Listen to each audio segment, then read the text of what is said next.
থাকিবৰ বা ঘৰ দিয়াৰ দিব নোৱাৰিলেও আধা অন্তত প্ৰতিষ্ঠা আমি দিব পাৰিম। কিন্তু মই কৈছোঁ যে বাকীখিনিকো আমি দিব লাগিব। ইয়াত যিমানখিনি মানুহ আছে গুৱাহাটীতেই হওক অসমৰ আমি যিমানবিলাক হৰিজন ভাই ভনীসকলৰ ঘৰ নাই সেই সকলোকে দিবৰ কাৰণে মই আজি ঘোষণা কৰিছোঁ। ইয়াতো মোক কৈছে আৰু 64টা যদি আমি দিওঁ 64টাই হওক তাতকৈ যদি বেছিও হয় ইয়াতে হওক যোৰহাটতে হওক বা নগাঁৱে হওক অসমৰ যিমানবিলাক আছে সেই ভাই ভনীসকলক আমি ঘৰ থাকিবৰ আমি ব্যৱস্থা কৰি দিব লাগিব।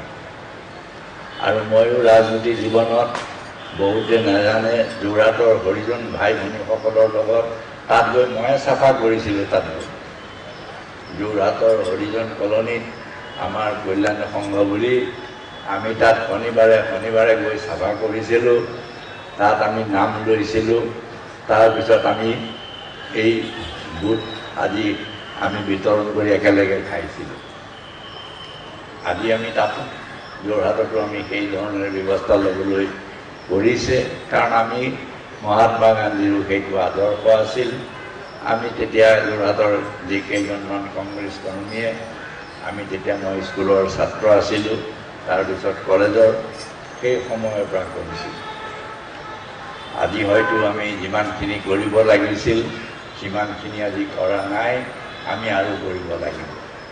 আজি সেই ইয়াত পেঞ্চন দিয়াৰ ব্যৱস্থা কৰা হৈছে যাতে লোকসকলৰ ভৱিষ্যতে তেওঁলোকৰ ৰিটায়াৰ হোৱাৰ পিছতো তেওঁলোকৰ যাতে অসুবিধা নহয়, ল'ৰা ছোৱালীবিলাকৰ যাতে পঢ়া শুনাত আগবাঢ়ি যায়।